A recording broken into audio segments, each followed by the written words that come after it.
What's up, guys? Hefe coming to you, Captain Awesome's Fish Room. I'll be doing a fish room update today by special request. It's for my, I don't know how to say it, but I'll go over here and I'll show it to y'all so y'all can subscribe to him.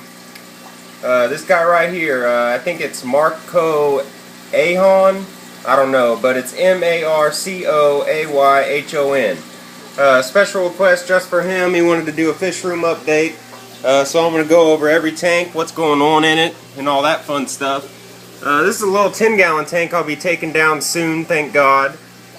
So that way I can get my fry rack going. But until I send all these plants to Trina Marie for her new 50-gallon setup, it's going to be keeping these guys in there. They actually just had some fry hatch out, so let me see if I can get you a peek at them. Yeah, you can see them right there swimming around. These guys are Crebensis cichlids. They're African. And, you know, their fry right there.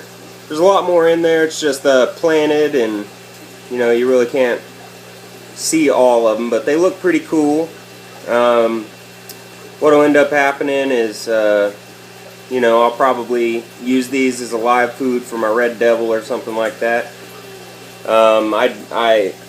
These fish were left over from my community tank years ago, and I just put them in here because they needed their own tank.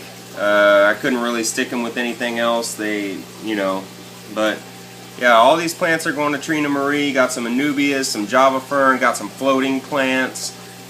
I forget the name of this red plant in there, but yeah, everything, guys. All the Java moss, the pennywort. I have 3 different types of Anubias in here, and this Java fern right here, it may look small, but I'll do a video when I'm packing all these up for her, and it's a solid piece.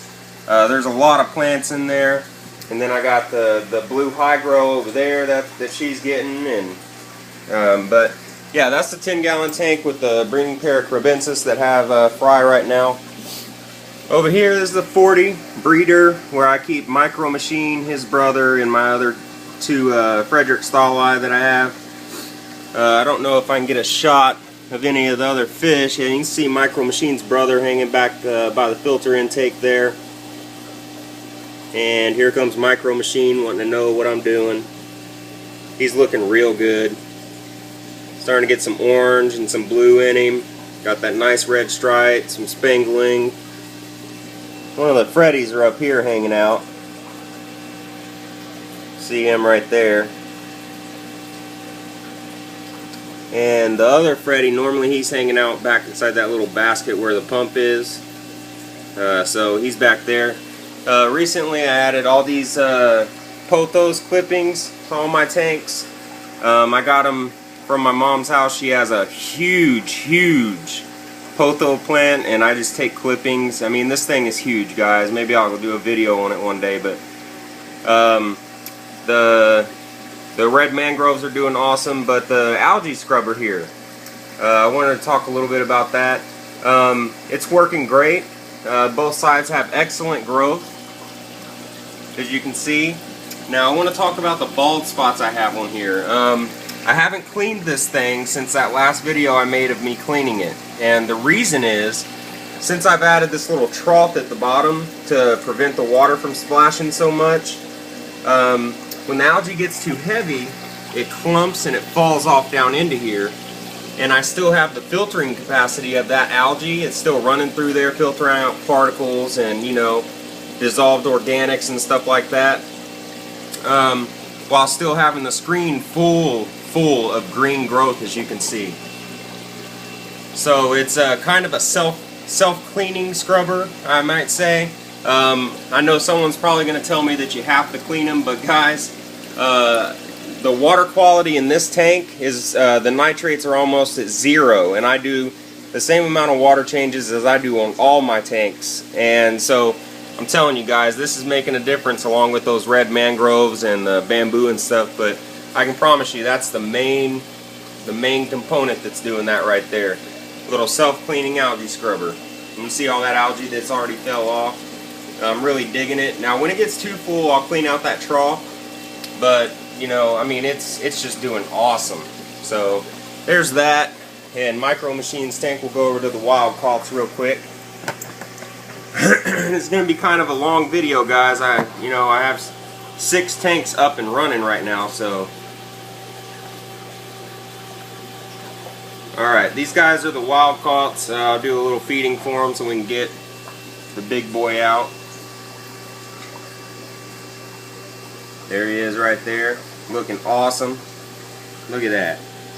Awesome, awesome colors. And the female over here, she doesn't move around much. She always stays right there in that flower pot. Have that hole cut in the divider so she can go over there when she wants to.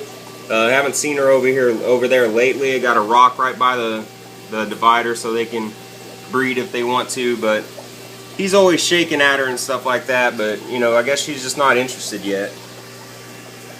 Alright, and then we'll go up to the Gorillas Blue tank.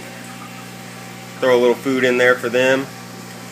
Anytime I'm around the tank, guys, they want to be fed. I mean, they're hungry, hungry hippos.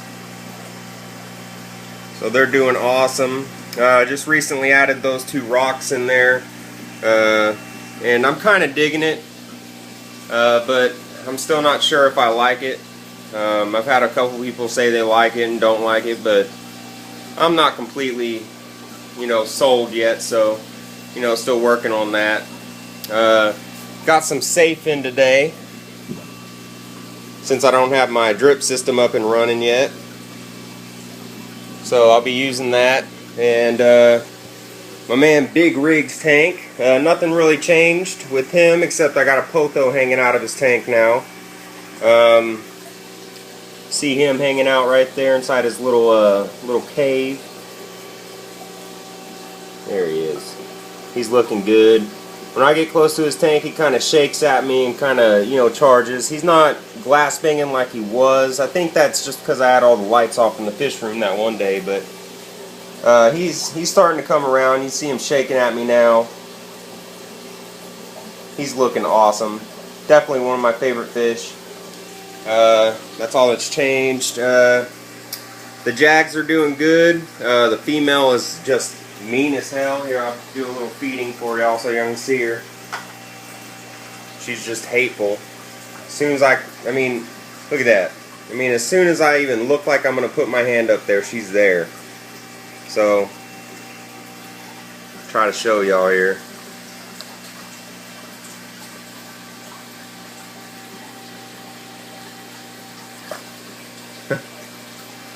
There we go.